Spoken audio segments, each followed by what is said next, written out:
Hello friends, welcome to AS classes with Smart Study.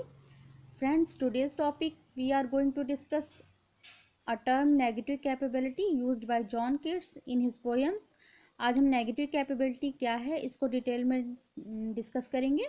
So friends, अगर lecture आपको ज़रा भी हेल्पफुल लगे तो चैनल को लाइक, सब्सक्राइब एंड शेयर जरूर करिए एंड नोटिफिकेशन बेल को प्रेस करना ना भूलें जिससे हमारा नोटिफिकेशन आप तक पहुंच सके. Now come to the lecture. Friends, negative capability term का बैकग्राउंड हम देखें तो firstly it used Shakespeare in his work and later on John Keats used this term in his poems and named it negative capability. जो ये negative capability है जिसको Shakespeare जी ने अपने वर्क्स में बहुत अच्छे से यूज़ किया है, हेमलेट वगैरह में हम इनका बहुत अच्छा से नेगेटिव कैपेबिलिटी को देख सकते हैं. And later on John Keats used in his poems and named it negative capability. इसको नाम जो इस टर्म को नाम negative capability John Keats ji ने दिया है. चलिए देखते हैं. John Keats the great romantic poet coined the term negative capability. John Keats ji जो रोमांटिक पोएट थे उन्होंने इस टर्म को क्वाइन किया है negative capability in a letter to his brother George and Thomas in December 1817. एक लेटर में जो कि उन्होंने अपने भाइयों जॉर्ज एंड थॉमस को दिसंबर 1817 में लिखा था. इस लेटर में इन्होंने नेगेटिव कैपेबिलिटी टर्म का यूज़ किया है. I mean negative capability that is when man is capable of being in uncertainties, mysteries, doubts without any irritable reaching after fact and reasons. इसका हम मतलब देखें तो फ्रेंड्स, नेगेटिव कैपेबिलिटी वो stage है जब कोई व्यक्ति बिना इरिटेबल फैक्ट्स एंड रीजंस का इस्तेमाल किए अनसर्टेनिटीज, मिस्ट्रीज एंड डाउट्स में रहने की क्षमता को हासिल कर ले. That is called negative capability. Means ये वो एबिलिटी है जिसमें हम सब कुछ जानने की हमें सब कुछ जानने की ज़रूरत नहीं होती है. फैक्ट्स एंड रीजंस की तरफ हम ना भागे बल्कि जो डाउट्स हो, मिस्ट्रीज़ हो, अनसर्टेनिटीज़ हो उनको हम लॉजिकली ना ढूंढकर उन डाउट्स को, मिस्ट्रीज़ को हम इंजॉय करें, उसको हम लोग इंजॉय करें. That is the negative capability. चलिए आगे हम और अच्छे से समझते हैं. Negative capability is a combination of two words. Negative capability जो है वो टू वर्ड्स से मिलकर बनी है. Negative negation of self capability become the part and parcel of the object. Negative means negation of self. Negation किसका? Negation of self, अपने आप का सेल्फ, मतलब स्वयं को नकारने की क्षमता. Capability become the part and parcel of the object. उस ऑब्जेक्ट का पार्ट एंड पार्सल बन जाना ही कैपेबिलिटी है. नेगेटिव नेगेशन ऑफ सेल्फ, खुद का अस्तित्व उसकी क्रिएशन में नहीं दिखना चाहिए. Negative capability means the capability of negating one self. Means स्वयं को नकारने की क्षमता, मीन्स स्वयं का अस्तित्व अपनी उस क्रिएशन में नहीं दिखना चाहिए.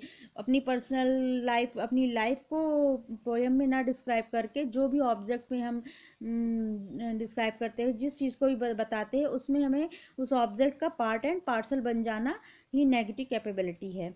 चलिए और देखते हैं. A poet should be like a chameleon having no identity. Poet को कैसा होना चाहिए? पोएट को एक कैमलियन की तरह होना चाहिए. कैमलियन क्या है? गिरगिट. गिरगिट की तरह होना चाहिए. Having no identity. गिरगिट की क्या है? अपनी कोई आइडेंटिटी नहीं है. वो जिस चीज़ पे भी बैठता है, जिस चीज़ पे भी जाता है, उसी का ही अपीयरेंस उस पर हो जाता है, उसी तरह वो दिखने लगता है.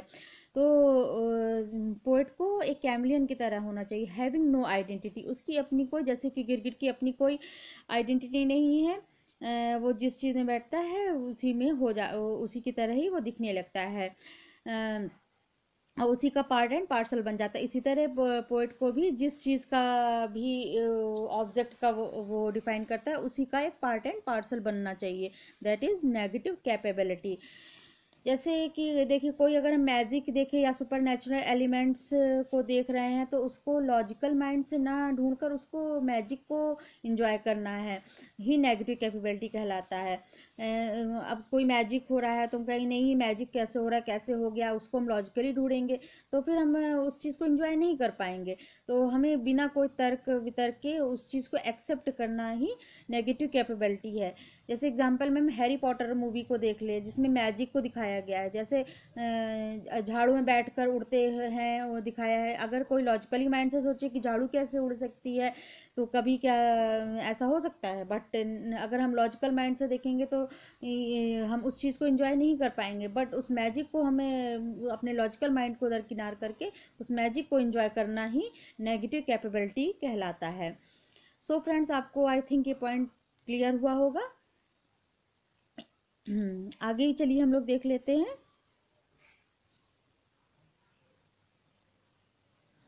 It is the ability to show the truth of the world through an unfiltered lens, no matter how disturbing or threatening it is। ये वो एबिलिटी है जिसको हम जैसे है सच्चाई है उसको हम एक्सेप्ट करते हैं, अनफिल्टर लेंस से उसको नहीं हम यूज़ करते हैं। नो मैटर हाउ, कैसे भी हो, बस उसको ऑब्जेक्ट में हम उस ऑब्जेक्ट का पार्ट एंड पार्सल बनकर उसको इंजॉय करते हैं। नो जस्टिफिकेशन नो वरीज, इसमें नेगेटिव कैपेबल में कोई भी जस्टिफिकेशन नहीं है, कोई भी वरीज नहीं है।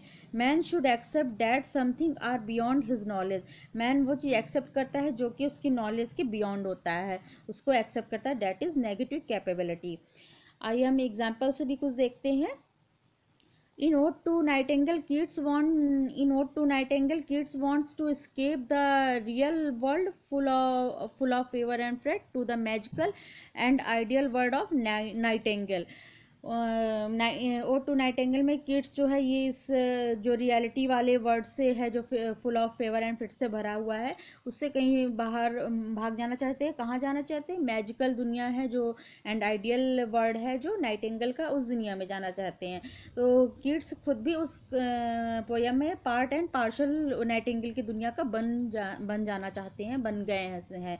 That is negative capability. इसी तरह ओड टू ऑटम में भी उन्होंने जिस वो ग्रीनरी में बैठे हुए हैं एंड अपने सराउंडिंग्स को डिस्क्राइब कर रहे हैं तो वो खुद उस पार्ट एंड उस चीज़ का पार्ट बन गए हैं। अपनी आइडेंटिटी को उसमें नहीं शो करते, वो अपने आप को उसी ऑब्जेक्ट का पार्ट बना लेते हैं। तो that is the negative ability.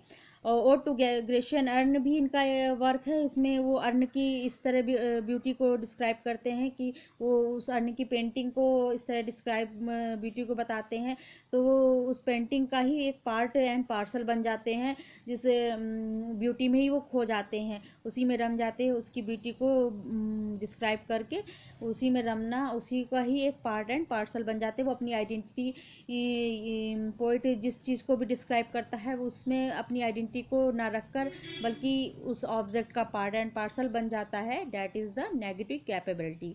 So friend, I hope आपको ये टर्म नेगेटिव कैपेबिलिटी का कॉन्सेप्ट समझ में आया होगा। एंड अगर आपको, चलिए फिर ठीक है, एंड अगर आपको लेक्चर ज़रा भी हेल्पफुल लगा हो तो चैनल को लाइक एंड सब्सक्राइब जरूर करिए, शेयर जरूर करिए। एंड कोई भी क्वेरीज हो तो आप कमेंट बॉक्स में पूछ सकते हैं, उसका रिप्लाई हम जरूर देंगे। एंड चलिए फिर मिलते हैं एक नए लेक्चर के साथ नए वीडियो में। Thank you, thanks for watching.